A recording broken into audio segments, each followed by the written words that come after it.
The silence on Mars was never empty. For decades, we thought it was the sound of a dead world. But what if it wasn't silence at all? What if it was something breathing beneath the sand? In 2021, that breath was heard for the first time. And what China's rover found may rewrite everything we believed about the last living moments of Mars. For more than 50 years, Mars was humanity's greatest unsolved mystery, a world that promised answers but gave back only static. The Soviet Union tried first. In 1971, Mars 3 became the first spacecraft to land on the planet's surface. It transmitted for 20 seconds before vanishing into silence. A small victory, lost beneath a storm. Then came NASA's Viking missions in 1976. They photographed the horizon, ran experiments, and dared to ask the oldest question in science: is there life here? When Viking soil samples released carbon dioxide after exposure to nutrients, excitement exploded across control rooms. But when the test was repeated with more water, the signal disappeared. NASA called it a chemical reaction, not biology. For decades, textbooks would echo that verdict: Mars is dead. But not everyone believed, and in time, silence became suspicion. If the planet truly was lifeless, why did it look like it remembered something? Rivers carved like scars, valleys shaped by flowing water, and minerals that only form in the presence of life. In 2020, China prepared its answer.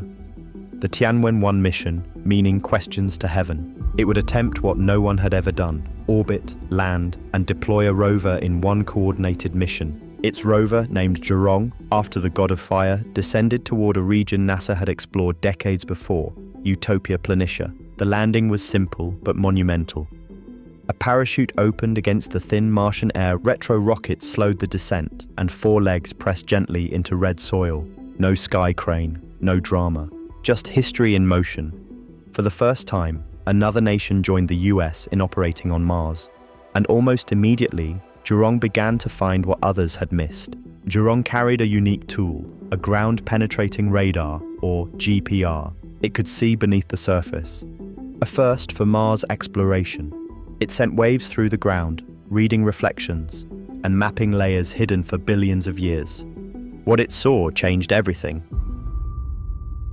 Beneath Utopia Planitia, the radar revealed 76 tilted layers. They weren't random, they curved, like coastlines, as if waves had once lapped across the plain. That was the first sign, an ancient ocean, frozen in memory beneath the sand.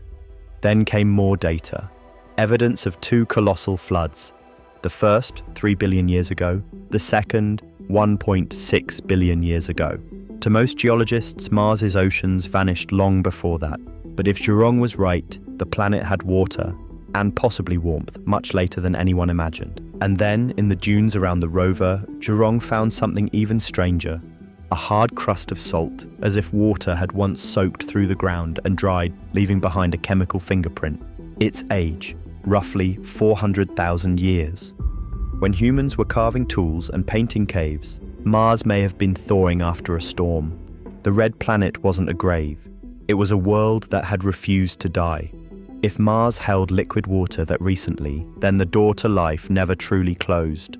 Water isn't just chemistry, it's memory. Every drop that touched that soil carried a story of what came before it.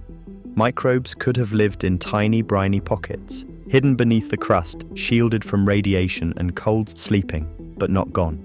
That possibility forced scientists to look back to the old Viking experiments of the 1970s. When NASA added water to the Martian soil, the reaction produced gas, then stopped. The official explanation was that Mars was dry and sterile, but decades later, some scientists proposed something radical. What if Viking actually found life and killed it? If true, the first aliens humanity ever discovered didn't die on Mars. They died in a petri dish on Earth's behalf. Zhurong's discovery reignited that debate. If Mars had water within the last 500,000 years, then the Viking results were not impossible. They were premature. Maybe we didn't misinterpret life. Maybe we interrupted it. But science rarely gives simple answers. Skeptics argue that Zhurong's radar data is incomplete. Distorted by noise, its patterns more illusion than evidence. Without open access to raw data, Western scientists remain cautious, and politics deepens the divide. Since 2011, a US law called the Wolf Amendment has prohibited NASA from direct cooperation with China's space agency, two nations exploring the same planet, and neither sharing what they find. The irony is almost poetic. While Mars hides its secrets under layers of dust, Earth hides them under diplomacy. Then, in 2022, Zhurong went silent. A massive dust storm swept the plane, burying its solar panels in a suffocating red haze. It entered hibernation and never woke again. The rover that had uncovered Mars's buried history was itself buried by the planet's silence. A fitting end, as if Mars was whispering, "You've seen enough, for now." But China isn't finished listening. By 2028, a new mission will launch. A Mars sample return to collect soil and bring it back to Earth. If successful, it would beat NASA and the European Space Agency by nearly a decade. Inside that capsule could be the most important dust in existence, the first physical proof that life once stirred beyond Earth. Even a single fossilized microbe, a molecular trace of biology, would change everything we know about creation, because it would mean life is not a miracle. It's a pattern.